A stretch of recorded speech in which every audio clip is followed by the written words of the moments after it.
versionner nan, version de code yo, c'est là li là pour li aider nous. And there are different tools and technologies for code versioning. Et il y a plusieurs outils dans technologie pour aider ou garder qui version code yo. But Git is the most popular one. Mais Get c'est lui même qui est populaire dans eux tout.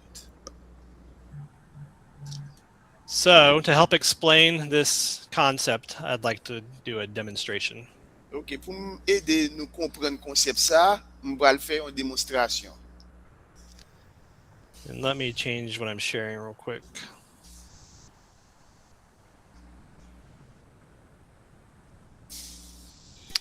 So you should be seeing Visual Studio Code. OK, là on a regardé nous programme et outils pour programmation qui c'est Visual Studio Code. And I would like to create a new project and show how Git can allow us to code version.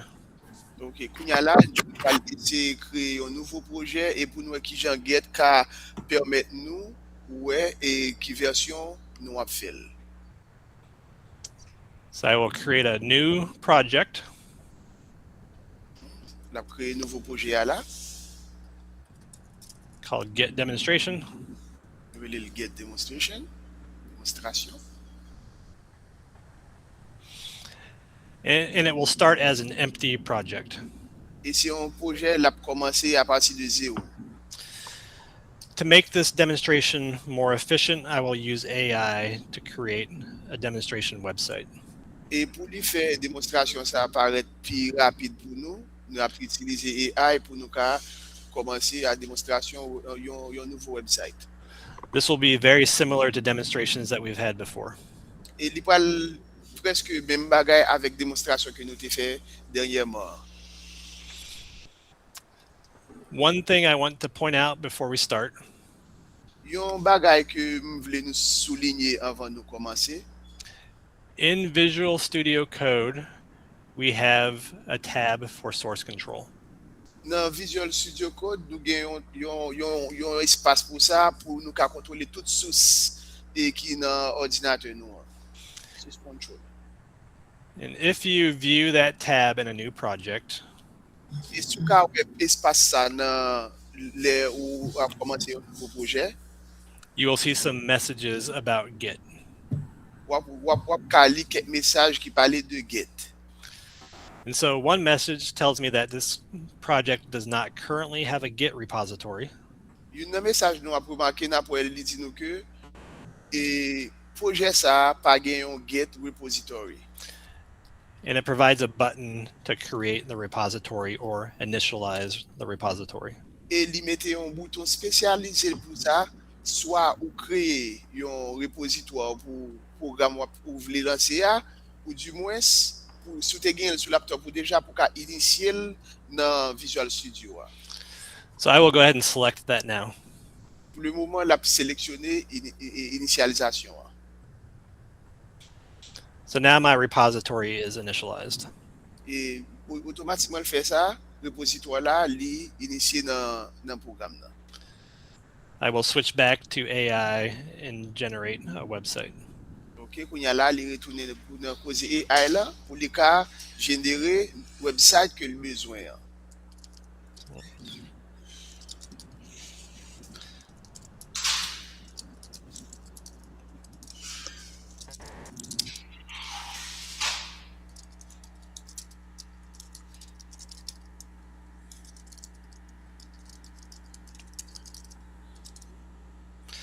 So I'm going to create a website that has 3 pages, a home page, an about page, and a gallery page with some pictures.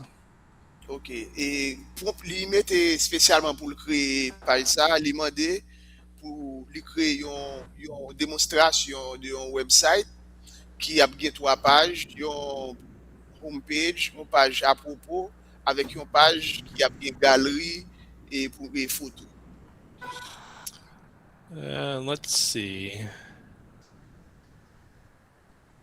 For some reason, it's not cooperating.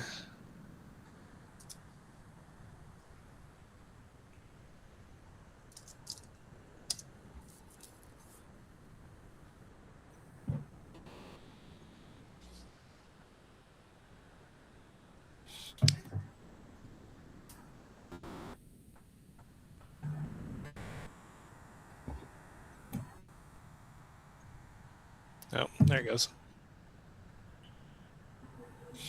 Okay, so you can see it's building my website. Je n'ai regardé là, il commençait et construit website que l'a fait, site web là. It's adding the 3 pages that I've described. Il a ajouté 3 pages que l'été décrit.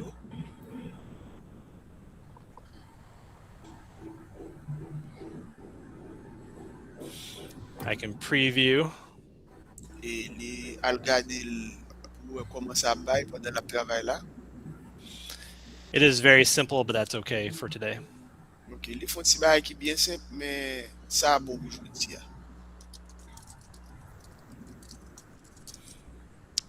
I will ask it to add some actual images to my page.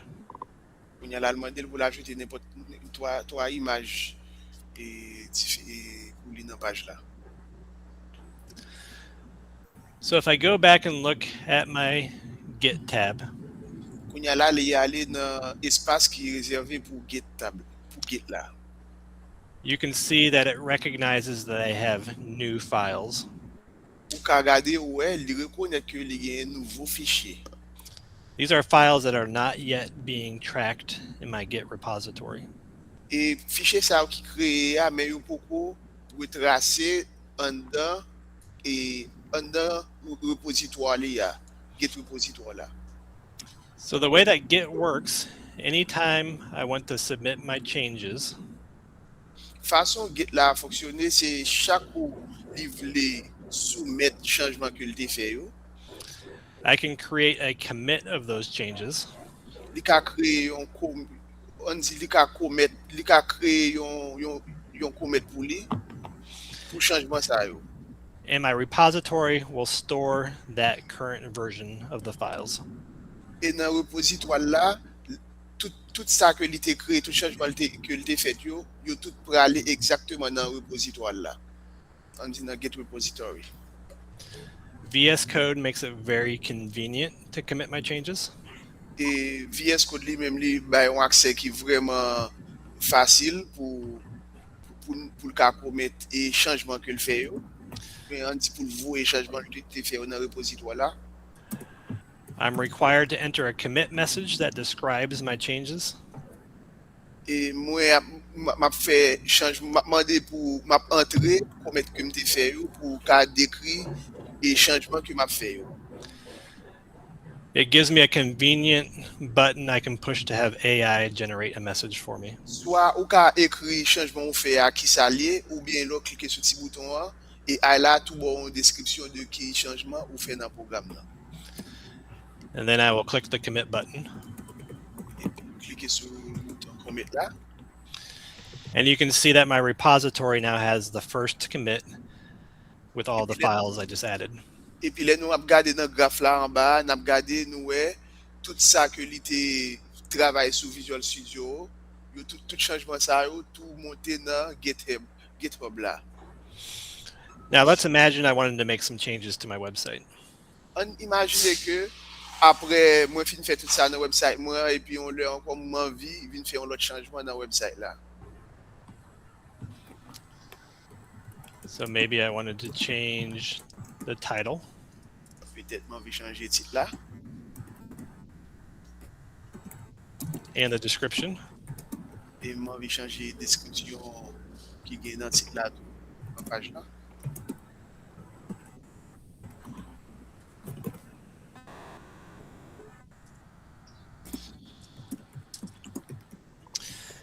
And the interesting thing is that you can now see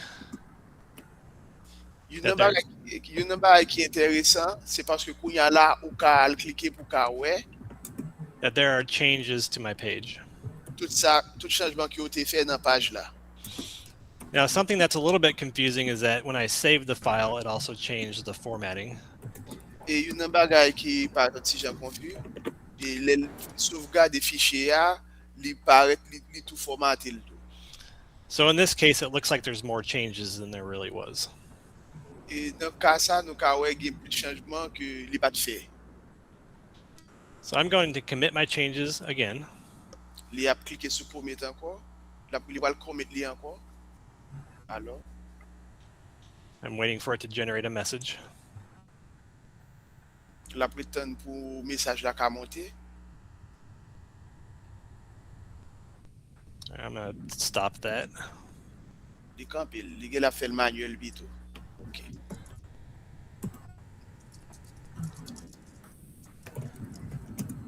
I will give it my own commit message. Li écrit propre message pal.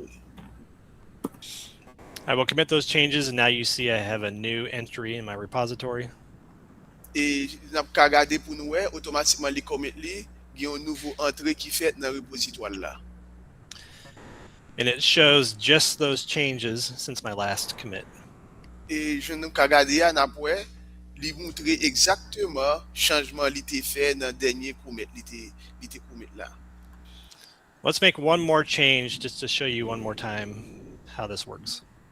Li va faire un autre changement encore pour le montrer nous qui ça fonctionne. I will add some text to the About page.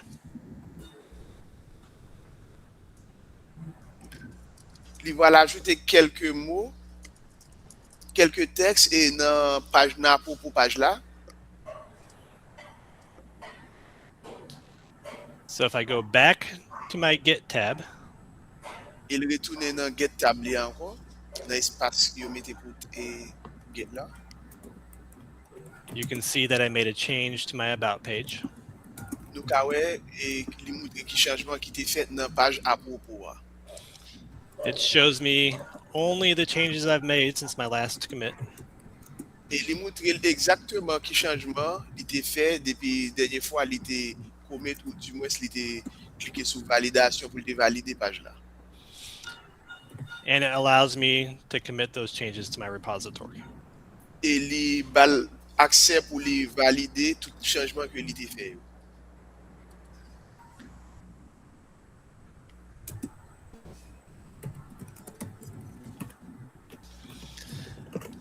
So this is very useful because now I can look back over time and see the changes that I've made. Et ça vraiment utile parce que li ba nous accès pour nous garder chaque changement que il fait de telle époque ou bien tel qui changement il fait, li ka à le regarder pour ka ouais côté changement il fait là. And usually I would not be committing every little change I make. Et en plus le plus souvent li pas qu'on vraiment à essayer de commettre ou bien de valider chaque changement que li fait. But maybe I just got done doing the work for a new feature in my application. Peut-être li ka pendant la faire et application, il y a une nouvelle fonctionnalité li implémenter là-dedans. Or maybe I'm ready to share my changes with a friend who will also work on that code. Et peut-être c'est pendant li ap travailler avec un ami, li voulait partager code li avec, li obligé cliquer sur commit sur validation pour zami en ka joindre ka ajout sur projet agent li sur li. So since you are the developer, you get to decide when is the appropriate time to commit your changes to the repository. Tant que là si c'est vous même qui a développé l'application, c'est vous même qui a connaît killer et ou voulez et commettre li pour fonctionnalité au cas pour on dit pour valider et ça va faire parce que il voulait faire comprendre que ou pas obligé chaque si ça fait ou cliquer sur validation chaque si mot sur bagage on fait ou cliquer sur validation ça qu'arriver ou des projets à devant ou faire ou arriver dans niveau senti que vous voulez lancer ou voulez commettre li ou bien vous voulez partager là avec un monde c'est dans moment ça ou capable de faire. And as your application gets bigger and bigger and you continue to work on it, et tout autant ou continuer travailler dans l'application là, il y a vinn plus gros, la vinn plus bagay la donne. you can look back months or even years to see the state of the application a long time ago. Ou ka al gade pour ouais et pendant même si vous avez des mois ou bien des années que vous avez travaillé dans l'application, ou ka al joindre tout changement ça que vous avez fait là dedans. So this is a very powerful tool. Et c'est un outil qui est vraiment puissant. So now let's talk a little bit about the GitHub integration. Ok, kounya la nou pal pale de integrasyon GitHub nan Visual Studio. So far, all the work that we've done with Git has just been on our local machine, on my laptop. E, de loin, an pil travay ke nou toujou fè, avèk Git, se toujou store nan storage computer nou an. So if my laptop is destroyed or I lose it, I also lose all my work. Men, pandan wap tra tout sa wap fè se sou laptop ou an, si laptop la perdi, wap perdi tout travay ou yo. Also, since it's on my computer, it's hard for me to share it with other people. E pi, le fè ke tout travay ou fè ou, si se sou laptop ou enregistre tout, lap difisil pou pataje l avèk lot moun. So GitHub is a platform that allows us to store our Git repositories on the cloud. Ok, e se la GitHub entre en jeu. Li se yon platform ki permèt nou gen tout repository nou yo nan nuaj la ou bien nan iCloud la, en ligne. And this allows us to back up our work. Li permèt nou pou nou gen yon kopi de travay nou an, and to share our work. e pou nou mèm pataje travay nou. So VS Code integrates with GitHub. E Visual Studio li integre avèk GitHub la dan. And if you've used Copilot for AI before, you already have a GitHub account. E si ou te utilize Copilot pou fonksyonalite AI li a, deja, se ke ou gen tan genyen yon kont GitHub deja.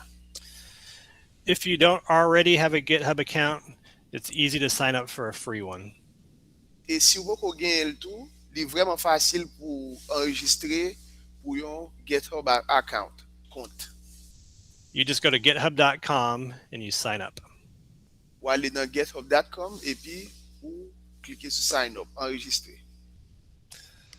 Once you register on github.com, you can also use those credentials to log in to VS Code. E une fwa ke ou fin konekte sou github.com, ou kapab itilize tout informasyon yo pou te konekte nan tout informasyon ki ou gen yo pou konekte nan Visual Studio. You can use the account icon in the lower left-hand corner to sign in. E an ba nan bon gauche lan, wap wè kote ki ekri kont, ou ka utilize, ou ka al klike la pou ka al konekte ensemble avec GitHub ou wa. You can see that I am already signed into my GitHub account. E jen ap gade la ou ka wè ke non li get an konekte ensemble avec Visual Studio la. So I'm going to demonstrate how I push my changes to the cloud. E mbal moutre nou ki jan, mbal fon demonstrasyon pou moutre nou ki jan mwen voye tout baga chanjman mwen yo nan cloud la, ou bien en ligne, kote ke. So remember, when you commit changes, they are stored on your local machine. E sonje ke le ou valide chak chanjman, yo toujou rete nan laptop ou nan local machine ou nan storage machine ou. And then it's another action to publish that or to push it to GitHub. E men gen yon lot aksyon ka fe pou ka pibliye ou bien pou voye ale nan GitHub la. So I'm going to publish my branch. Li pou al pibliye branch li an. And you can see it gives me a couple of options. Nam gade nou li bay kelke opsyon. And some of these options we'll have to talk more about later. E nan opsyon, gen plusieurs opsyon, men li gen pou pale de sa yo, yon titan anko, pita. But I'm going to show you a very specific way that you can publish your code, but then also view it online. E li pal montre nou yon fason tre spesifik, kote ke nou ap ka pibliye kod nou an e pou nou fè moun wè li online. So usually you can choose to name your repository whatever you want to name it. E ou ka, an pil fwa, le plus souvan ou ka bay repository la non ki ou vle bali an. And you can make it private or you can make it public, depending on whether you want people to see it. Ou ka fèl privé ou bien ka fèl public si ou vle lot moun wè kod ou yo, gen aksè avèk yo. For my example today, I'm going to make it public. Jodi ya nan ekzamp nou an, li pral fèl public. And I'm also going to name it something very specific. E li a balon non ki tre spesifik. And I'll explain more in a few minutes. La pe eksplike nou plus nan kelke minute. So my repository is named vincerogers.github.io. Li le repository la vincerogers.github.io. Vince Rogers is my username for GitHub. E Vince Rogers se sur non ke li itilize nan GitHub li. So if you were following this example, you would use your GitHub username instead. Si wap suiv ekzamp li sot bay la, lo wap fè pou la, ou ka itilize non pou tou. E sur non ki ou gen nan GitHub ou atou. And for this demonstration, I will publish to a public repository.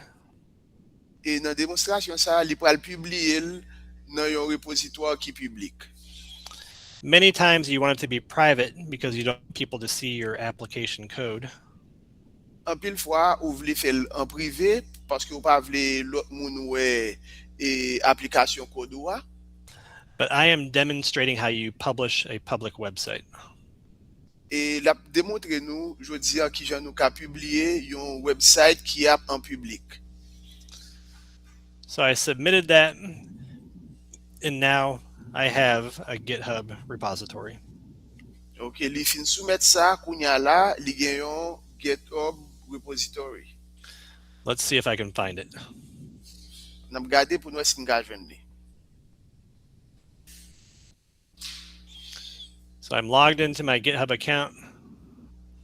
Li kodekte sou kont li an. And I don't see it yet. Li pou el.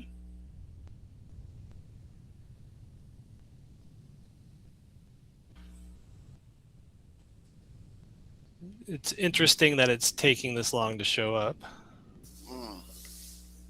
Sa etranjwi, li pran tan sa pou l'paret. Okay, there it is. Ok, meni. So GitHub will show me the status of my repository. E GitHub ap moutrel ki statu e ke l gen nan repository la. So I can see that I have a folder called website. Li ka gade li wè gen yon fichye ki rele website. And it has my code. Ki gen kod li yo la dan. I can see a history. Li ka gade historicite website la. So you see the 3 commits that I made. Nou wè 3 validasyon ke l te fè yo. If we had team members working on the same application, E si nou gen plusieurs membres nan ekip ki tap travay sou menm aplikasyon sa, you could also see commits from them. nou ka wè validasyon ki yo te fè tou. If you are on a new laptop or a different computer, Si yo wale sou un nouvo laptop ou bien un ordinateur diferent, you can connect it to GitHub and pull down your own code. e ou ka konekte sou GitHub e pi pou ka mette tout kod ou yo sou ordinateur ya. So it makes it easier for you to work on code from different places. E sa vin koz li fel bien fasil pou ou ka utilize l ou bien ka travay sou n'importe kod ou te getan gen deja dans n'importe espace ou ye diferent. Que ou Haiti ou en province, il suffit que ou gen internet et puis ou gen laptop ou gen toute application sa yo. And if you ever lose access to your computer, Si ou ta perdi accès avec ordinateur ou, your code is backed up on GitHub and you can restore it somewhere else. Ou ap gen kod ou a ki store, ki wap gen yon kopi kod ou a ki store dans cloud la, wap ka utilize yon lot laptop pou ka rale l vin jwen nou. And the only thing you would lose is any code that hadn't been published yet. Sel sa wap perdi se kek kod ke ou pat get publiye anvan sa. I want to show one specific example of how you can publish a website on GitHub. E li pal moutre nou on lot fwa yon ekzamp spesifik koman nou ka publiye yon website nan GitHub. This only works for HTML applications. Sa seulement fonctionne pour application qui fait avec HTML. So if you're building something in C++ or Java, GitHub pages would not work. Et si wap bâti yon bagay ou bien wap construit yon bagay ou wap utiliser langage C++ ou bien Java, GitHub pas capable, il pas capable fonctionner avec GitHub.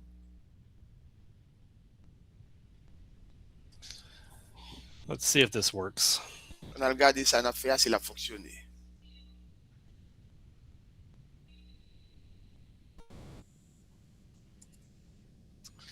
I should have a folder called website. Il était supposé qu'il y ait un fichier là qui est les websites.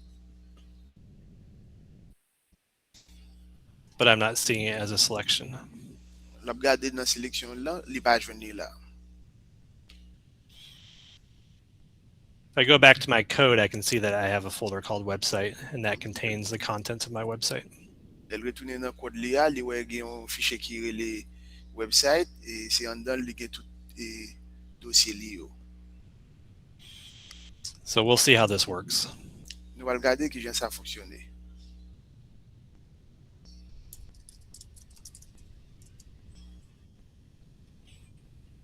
All right, we'll try it without the folder.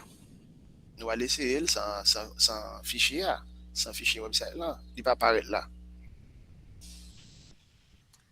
So with this specific approach to how I named my repository, Et li va ba nou une approche qui spéciale comment li nommer un repositoire yo. I should be able to go to vincerogers.github.io and see my website. Il était supposé capable cliquer sur ça li écrit là et puis pour le cas ouais site li a.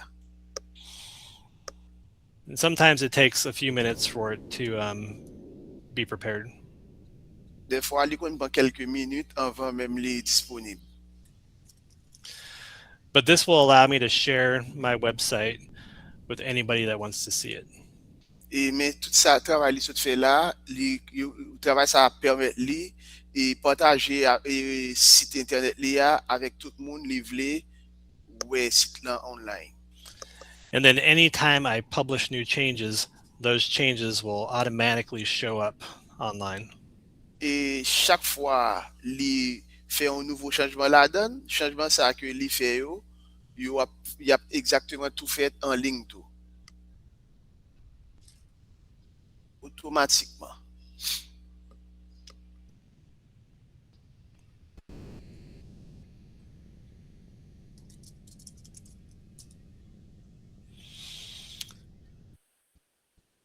Well, my website is there, but it's not as I'd expected. Site li a là, mais li pas exactement là j'en t'ai pensé il t'ai supposé là. So I think I'll have to go back and figure out what I did wrong and then send out an update along with the video for today's course. Li pense que la obligé font si tourner derrière pour la regarder côté li t'ai fait et qui changement il t'a supposé faire en plus pour li ka update page là pour le cas fonctionner j'en l'envie fonctionner. I can get to it using the full URL. Li ka aller pour utiliser tout URL ça, link ça. But I was trying to get to it by using the simpler URL. Mais il te voulait connecter là-dedans pour te utiliser un lien qui est plus simple.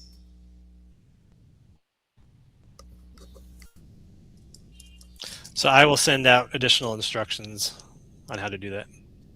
Et li ap voye instruction additionnelle yo pour nous ka konn ki jan pour nous faire ça. Let's make one change to our website.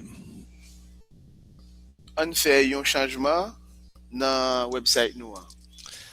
I would like to add a simple JavaScript game.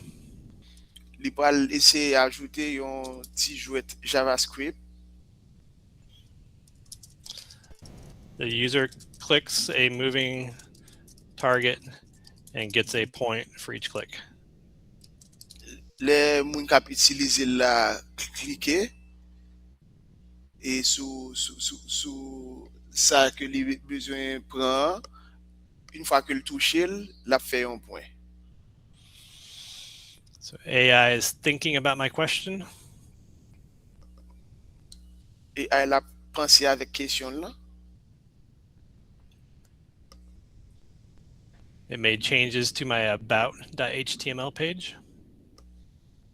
Et li fait changement dans à propos page là.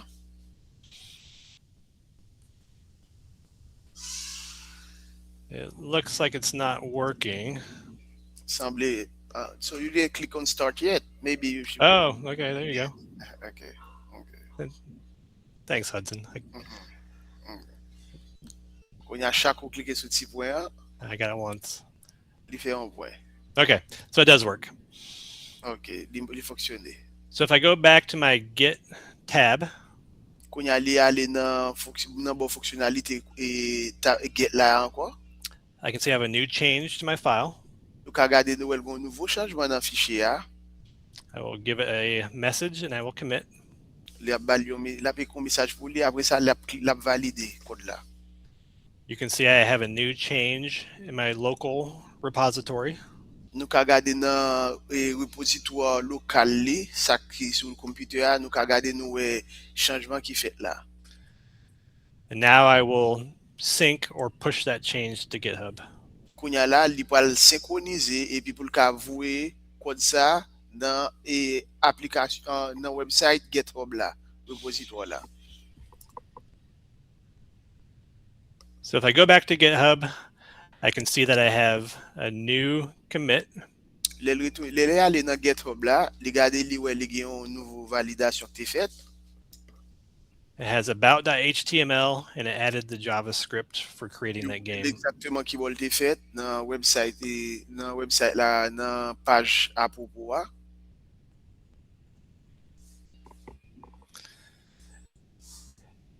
My site online should refresh.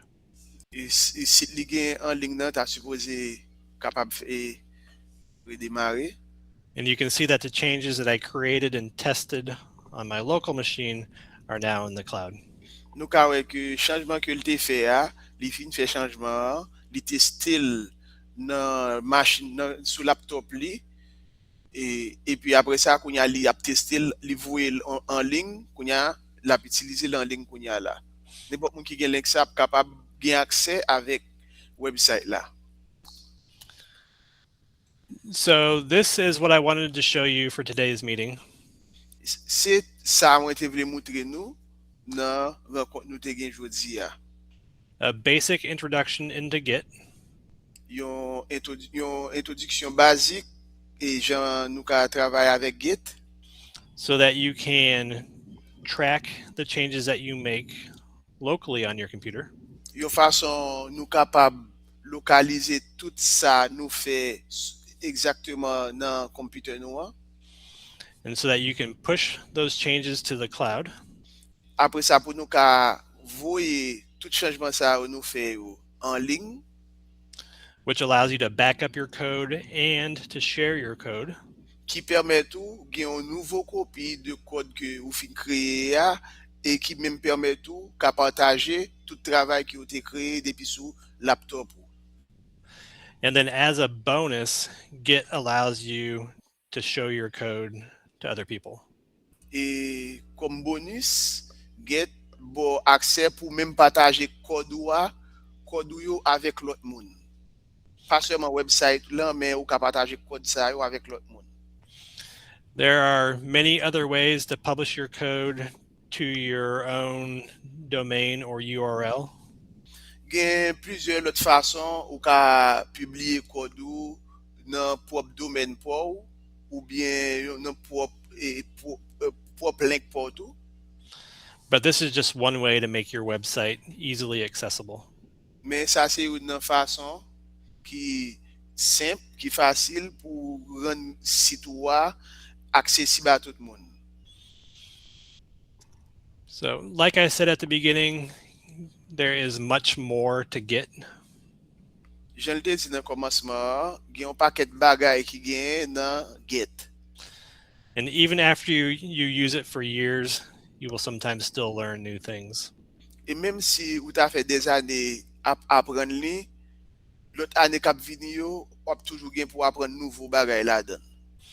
But it is very good to understand the basics to start.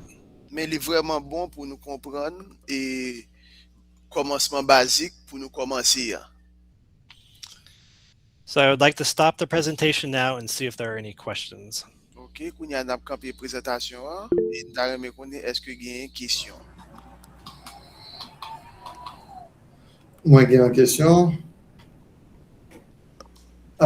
Kesyon mwen se, eske an disi yon moun pa gen Github? Moun nan solman gen ordinateur, moun nan pa gen ken eksperyans nan kode. Eske se m pataje liyen sa avèk moun nan ka jist monte sou liyen ya, e ke gen akse ansama avèk, kom si jan sitwèb la te paret la moun nan gen akse avèl pou l'wè jwet la, pou l'jouye tout sa. Mba se se we. E, trajivou anko, e Angelo. S'il vous plaît, Renmen? Angelo, the question is, you would like to know if by the way, is creating something like that, like through all the demonstration you just show us, and then he has a friends that doesn't know anything about coding or stuff like that. You would like to know if he share the link to that person. Is that person going to be able to see the website? So you can show people the website itself, like the actual pages and display. But you can also give people access to the code. And that's a more advanced topic. But there are options for collaborators where you can invite other GitHub users to your repository. They can download it to their computer and they can see and make changes to the code. Ok, mba se repons kesyon Angelo te pose ya, mba se nou tout te kompren li, men repons ven se te ba la, li di oui, li posib pou pataje e exactement lien ou te voye an pou moun ka we website la jan li te kreye la.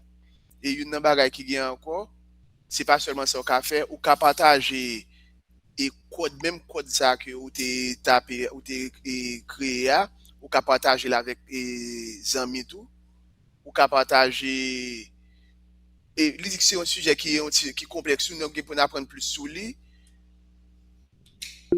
C'est Ok, merci un peu. OK. Erlene have a question? Gustave, une question? Ok. Merci un peu pour la présentation. Et moi, j'ai trois questions. La première, c'est un petit rappel pour faire mon son élément. Moi, habitué qu'on mettait travail qu'on fait déjà sur Github. Mais il y a une façon simple pour nous faire, qui échappe. Par contre, c'est une possibilité pour le faire pour moi. De façon que vous-même, vous pousser code sur Github. Et puis, il y a de l'autre question, c'est... Excusez-moi, pardon, pourquoi vous ne pas peut-être pour un capteur à pas troubler? Ok, super. Ok, première question, c'est... Premier travail que nous avons fait, c'est méthode l'été pousser code lien sur Github. Moi, c'est assez simple, même t'es raté sur les possibilités. Ou te ratel? Oui. Okay. First of all, he say thank you for the presentation, and also he has 3 questions. The first one, it seems like not really a question, but he would like to, if he would like you to explain again how he can, because he used to work with GitHub, but this is the way that you push it. It's very simple. He would like you to make the demonstration for him again or explain it to him. Okay. Let me share, just because I think it's easier to see it. La pou partager le bout pour ka wè ki jan lte fel. Ok, merci.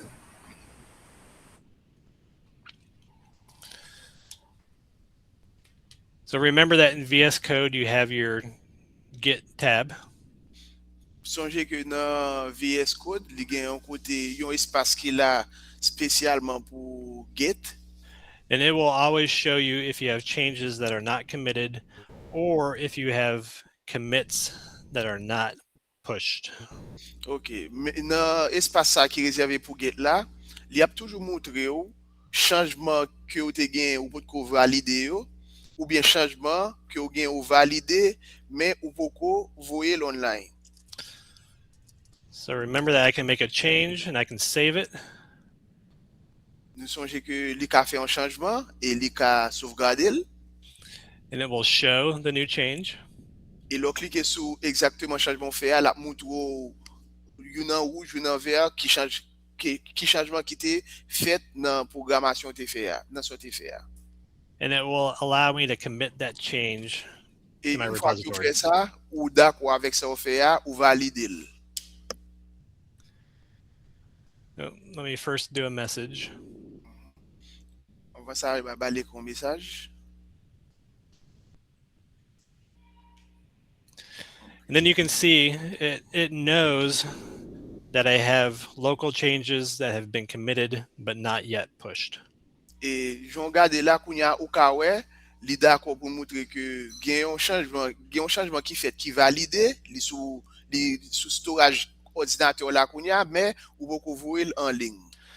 So when I click on sync changes, it does two things. Lèl klike sou synkronizasyon du chanjman, li fet 2 bagay. It checks to see if anybody else has made commits to GitHub that I need to pull down to my machine.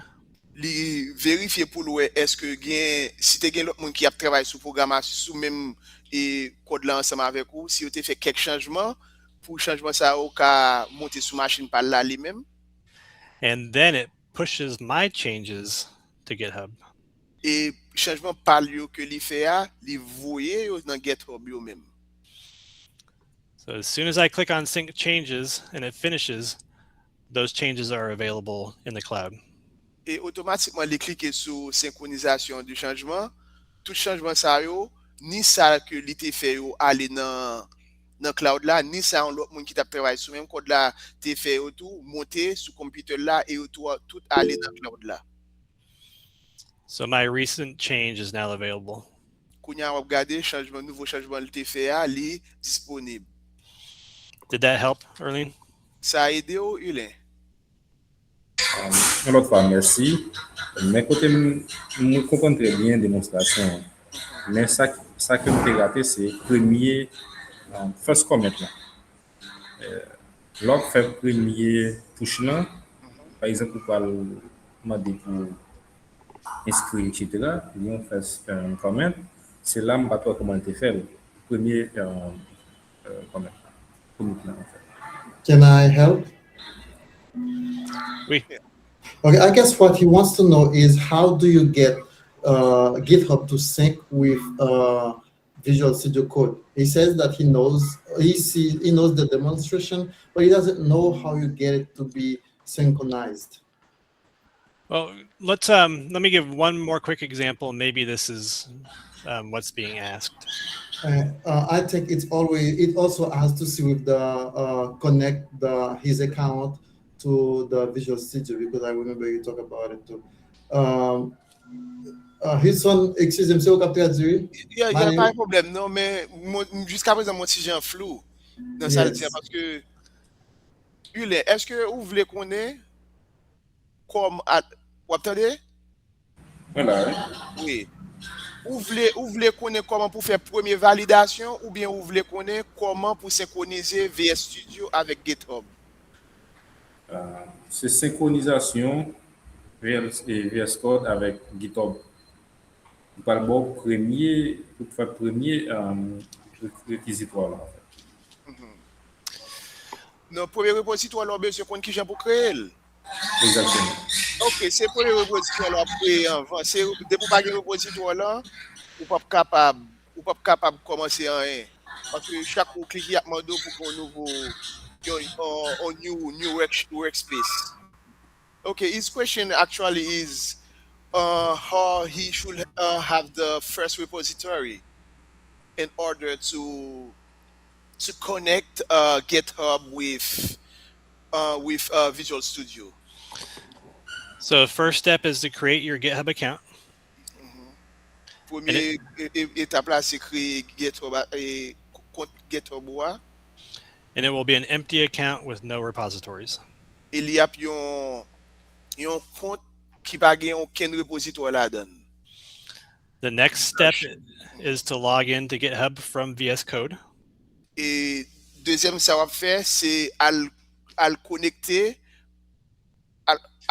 pour le cas et aller avec GitHub là sur VS là. The next step is to create a new project. Et l'autre étape là c'est créer un nouveau projet. So I'm going to say generate a new workspace. Là, la générer un nouveau workspace, j'aime dire là. Sorry, instead I'm going to say open a new folder. Comme les gens ça déjà les a cliquer sur ça. And I'll create a new folder for my project. Il crée un nouveau projet pour projet là. Un nouveau fichier pour projet là, les git project. And I'll open that. Les fin ouvert ça. So this is an empty project. There's no files yet. C'est un projet qui blanche, qui va avoir aucun fichier là-dedans.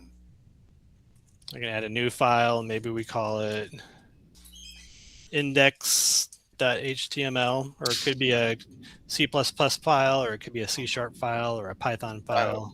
Ça est premier fichier li créé, li relé l'index.html ou carré les sauver suivant sur travail là. So I can go to my Git tab. Li aller dans GitHub li encore. I can click on Initialize Repository. Là, il y a initié ou bien la entrée repositoire dans la donne. I can commit my change. Et puis après ça, il valide. And then publish my branch. Et qu'on y a li ka publier.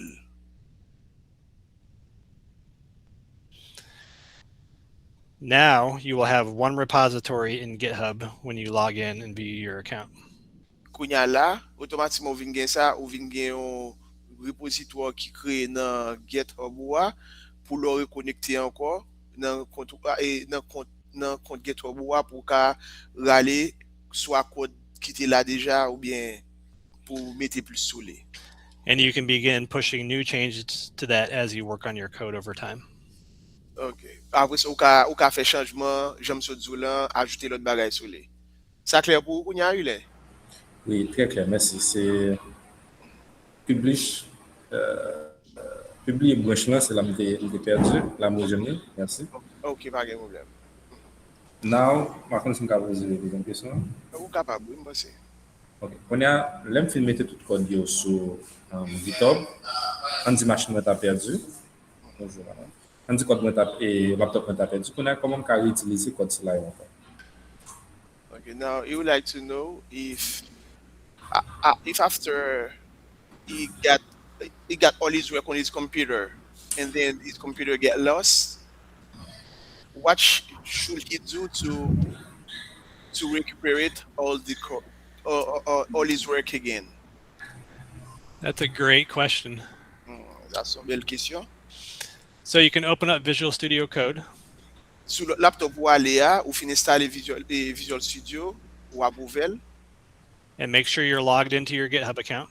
et make sure que assurer que ou connecter compte GitHub ou sur nouveau laptop là, sur nouveau Visual Studio là.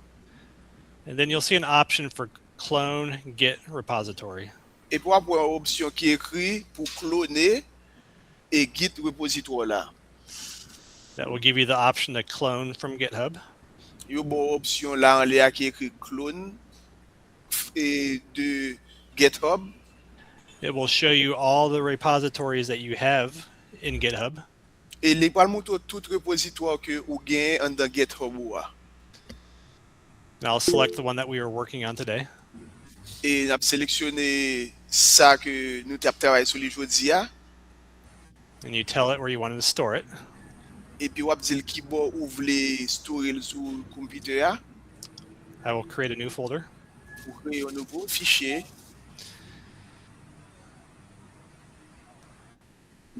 And then it will open that code on my computer. Et puis, il y a ouvert code ça sur laptop ou là. And this was a bad example. This is the repository I just created with one empty Et file. les gars disent ça c'est un mauvais exemple parce que c'est le repositoire qui fait créer tout à l'heure pour te montrer exemple là, c'est lui-même qui a réouvert. But it could be any repository, even one that has years of history with lots and lots of code. Mais il veut comprendre que ou t'es qu'à sélectionner n'importe repositoire que ou gain dans GitHub ou en ligne là, même si ça a des années depuis il était sur GitHub ou pas effacer, il est toujours là, ou pas récupérer. And then you can start making changes and publishing changes from your new computer. Et puis quand y a là dans nouveau computer ou gain ou travail là, ou va commencer faire changement que ou souhaiter faire et publier changement que ou t'es fait ou fait faire alors. Merci un peu. OK, pas de problème. He say thank you so much. You're welcome.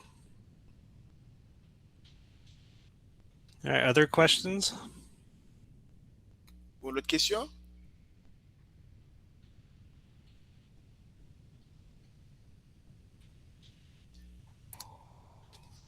Okay. Well, I will send out the recording. And if anybody has questions after, you can always email. OK. Et la voix pour qui enregistré pour nous. Et si il y a un qui a une question, nous avons toujours envoyer un email qui a répondre nous par email. I thank you very much for joining, and I hope this was helpful information. Et vraiment remercier nous le fait que nous t'es connecté avec nous aujourd'hui. Nous espérons que l'information ça a vraiment aidé nous. We are working on scheduling the tech talk for March. Et nous avons travaillé pour nous mettre dans l'agenda nous et l'autre conférence n'a bien sur technologie pour mois de mars là. We're planning on having a special presentation from Angelo and Alan on cybersecurity. Et nous avons planifié pour nous gagner une présentation spéciale de Angelo avec Alan sur question et cybersecurity. There's 2 updates I want to give you. Il y a deux updates, deux mises à jour m'vle ba nous.